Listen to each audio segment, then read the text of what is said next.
Kembali lagi di Cerita Cinta Channel. Jangan lupa like, comment, and subscribe ya. Terima kasih.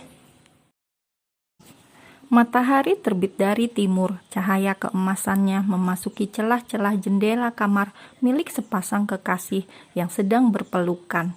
Selin membuka matanya perlahan. Dia merasa sesak karena sang suami memeluknya erat. "Mas, bangun, aku tidak bisa bernafas," pinta Selin dengan suara serak khas bangun tidur. Wanita cantik itu mendorong tubuh suaminya, berharap Gino melepaskannya.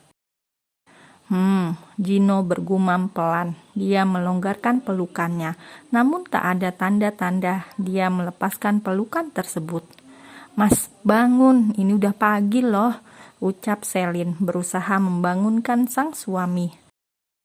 "Nanti saja bangunnya sayang, hari ini kan libur kerja, aku mau tidur seharian penuh, capek mikirin kerja terus," balas Gino serak, seraya menyembunyikan wajahnya ke dalam ceruk leher Selin mencari kenyamanan dalam pelukan sang istri. Selin tersenyum kecil karena nada bicara Gino tersirat nada manja. Dia penasaran bagaimana bisa Gino berubah menjadi monster sangat menyeramkan bila sedang marah. Giliran baik, baik banget. Giliran jahat, jahatnya pun kebangetan, gumam Selin pelan seraya memainkan rambut sang suami. "Siapa?" tanya Gino parau, membuat Selin ingin mengetuk kepala sang suami dengan palu karena merasa geram. "Ya siapa lagi kalau bukan kamu, Mas?" cetus Selin dengan nada kesal, seraya menjewer telinga sang suami karena gemas. Berani sekali Selin menjewer telinga Gino. Tentu saja berani kalau Gino dalam keadaan manja dan baik. Tapi jangan coba-coba bila sedang marah. Untuk menatap mata Gino saja Selin tak berani. Karena pria itu benar-benar seperti kerasukan iblis bila sedang marah. "Ah, sakit beb, ini telinga, bukan mainan." Gino membuka matanya lebar, lalu menarik tangan sang istri menggigit jari Selin. "Ah, sakit mas, ini jari loh, bukan makanan." Sungut Selin menarik tangannya membuat Gino terkekeh kecil. Tawa Gino pecah karena merasa gembira bisa menggoda sang istri. Selin mengambil bantal, memukul tubuh suaminya, membuat Gino terus tertawa. "Kamu ya, sukanya bikin aku kesel." Selin terus memukul sang suami dengan pukulan keras, namun tak berarti apa-apa bagi Gino, karena tubuh pria itu lebih keras dan gagah daripada bantal. Gino menghindari Selin. Dia bangkit dari atas ranjang, berlari, dan Selin pun mengejarnya dari belakang. Kedua insan itu main kejar-kejaran seperti Tom and Jerry. Selin dan Gino tertawa bersama, menikmati kebersamaan mereka. Hal biasa yang mereka lakukan bila sedang baikan adalah bercanda, bercinta, dan bermanja-manja. Namun bila marah, jangan harap bisa bermanja-manja. Bisa-bisa Selin ditelan bulat-bulat oleh Gino. "Mas, jangan lari kamu!" teriak Selin mengejar suaminya keluar kamar. "Mana ada aku lari, ini aku lagi jalan. Kaki kamu aja yang kependekan, tidak bisa mengikuti langkahku," balas Gino tertawa membuat Selin kesal. "Hap!" Selin memeluk Gino dari belakang, berhasil menangkap suaminya. "Ye, aku tangkap kamu," pekik Selin senang. Selin mengernyitkan dahinya ketika mendengar suara deheman keras. Dia mengintip dari balik tubuh kekar Gino dan ternyata mertua, iparnya, juga tante Gino datang bertamu. Glek. Selin menelan ludahnya kasar. Dia merasa sangat malu sekaligus takut setiap bertemu dengan keluarga Gino. "Cih, apa-apaan sih main kejar-kejaran? Kalian kira masih kecil apa?" dengus Margaret. Ibu Gino menatap sinis Selin yang bersembunyi di balik tubuh kekar Gino. "Namanya aja pengantin muda, Mbak. Jelaslah mereka masih suka main kejar-kejaran. Nanti juga kalau udah punya anak, mana bisa lagi mereka main beginian," jawab Tante Mela lembut, membuat Selin tersenyum kecil. Hanya Tante Mela, ibu tiri Bunga, sepupu Gino, yang tampak tulus dan menerima kehadirannya. Tante Mela dulunya juga orang miskin, hanya pengasuh Bunga saja. Namun siapa tahu ayah Bunga jatuh cinta pada ketulusan Tante Mela dan mereka pun menikah. Punya anak. Udah berapa bulan mereka menikah, tapi belum juga tuh Miss Queen hamil. Aku dulu menikah sama papanya Gino, baru 3 minggu langsung hamil. Sungut Margaret menatap sini Selin. Mandul kali mah, seloroh Siska membuat hati Selin sakit. Wanita cantik itu mengeratkan pelukannya pada Gino, bersembunyi di belakang tubuh sang suami tanpa berani membalas kata-kata tajam mertua dan iparnya. Katakanlah Selin penakut, karena kenyataannya memang seperti itu. Gino mengepalkan tangannya erat. Dia berusaha menahan gemuruh dalam dadanya. Cukup, kalau kalian datang ke sini hanya ingin menghina istriku, silakan pergi. Kalau kalian ingin melihat keadaan kami seperti apa, maka jawabannya kami baik-baik saja. Hidup bahagia tanpa ada kekurangan harta atau makanan. Jadi kalian bisa pergi dari sini, tegas Gino lantang dengan suara pelan penuh penekanan. Selin tersenyum senang dalam hati karena sang suami membelanya. Rasakan, emangnya enak diusir anak sendiri. Kalian sih datang-datang tanpa undangan, macam jalangkung aja. Sekali datang, kalau ngomong nyelekitnya minta ampun. Batin Selin tertawa cekikikan. Dasar Selin, beraninya mengomel dalam hati. Kalau depanan mana berani dia. Nah kan, makin kurang ajar memang kamu Gino. Semenjak menikah dengan si kampret itu, udah Miss Queen, bervirus juga dia. Bisa-bisanya Ginoku yang dulunya patuh dan baik berubah jadi kasar begini sama mamanya sendiri. Omel Margaret tanpa memperdulikan Gino. Dia langsung menghempaskan bokongnya ke atas sofa.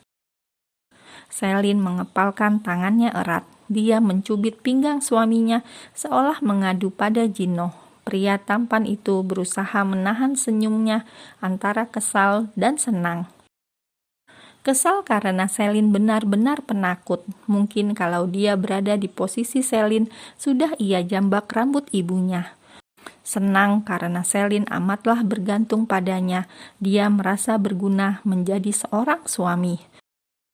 Gino sengaja tak menolong Selin. Dia hanya diam saja. Margaret terus mengomel menghina Selin. Wanita cantik itu pun terus mencubit pinggang suaminya. Mas, bantuin dong. Jangan jadi patung saat istri sendiri dihina.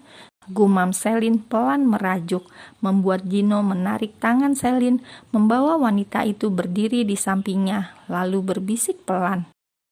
Tambahkan durasi jatah malam aku, baru aku bela kamu. Gimana? Oke enggak?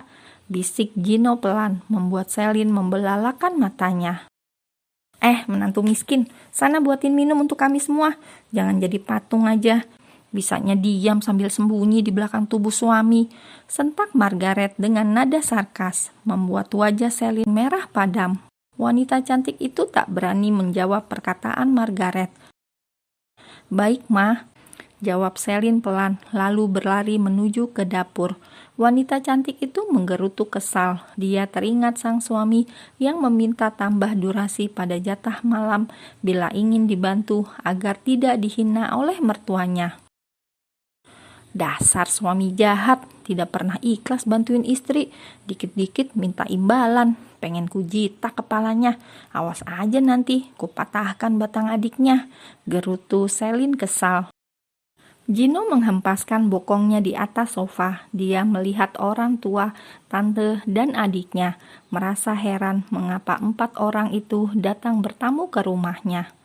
Apa kabar, Mah, Pah? Tanya Gino datar menatap wajah tua kedua orang tuanya. Seperti yang kamu lihat, kami masih bernafas dengan hidung, bukan dengan tabung oksigen, jawab Junior, ayah Gino santai. Gino memutar bola matanya malas karena perangai sang ayah yang selalu bercanda. Margaret mengerucutkan bibirnya. Dia masih kesal dengan menantu miskinnya. Gino sayang, apa kamu tidak mau menceraikan istri miskinmu itu?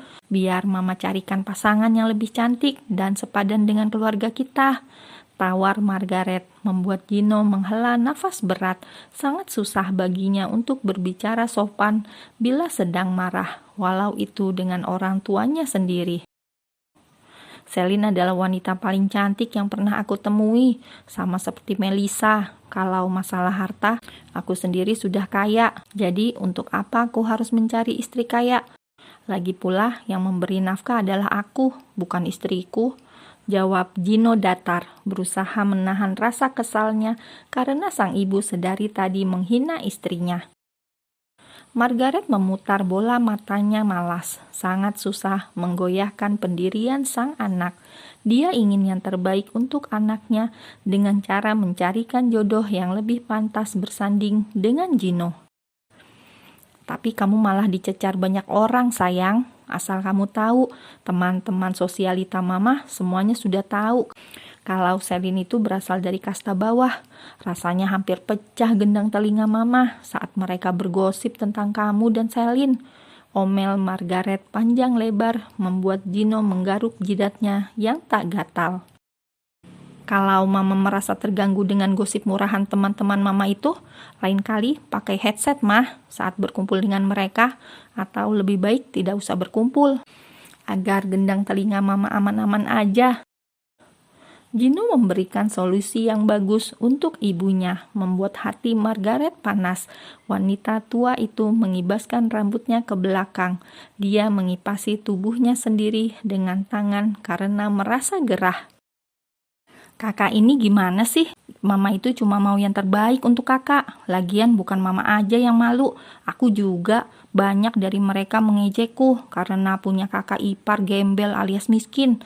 Sungut Siska yang sedari tadi diam saja membuat Gino menarik turunkan alisnya. Siapa nama temanmu itu? Dan ayahnya kerja di mana? Punya perusahaan berapa, hah? Biar aku ratakan perusahaan mereka agar jadi gembel mereka semua. Sentak Gino dengan suara dingin. Dulek, Siska menelan ludahnya kasar ketika melihat raut wajah sang kakak berubah menjadi dingin. Bukan hanya Celine yang takut bila Gino marah, Siska pun sama. Pernah sekali Siska dibanting ke lantai karena telat pulang gara-gara pergi ke bar untuk mabuk-mabukan oleh Gino. Tak hanya Siska yang kena, teman-teman yang mengajaknya pun terkena amukan sang kakak. Siapa nama ayahnya, Sis? Tanya Gino sekali lagi, membuat Siska salah tingkah. Halo? Iya, sebentar, aku kesana sekarang. Siska pura-pura menerima telepon dari temannya. Mah, aku harus pergi ke kafe depan rumah Kak Gino. Nanti kalau mau pulang, jemput aku di sana ya. Wah, bye-bye. Siska memilih lari sebelum Gino menginterogasinya lebih lama. Margaret dan Junior hanya bisa geleng-geleng kepala melihat anak bungsunya. Siska memang sangat takut bila Gino marah.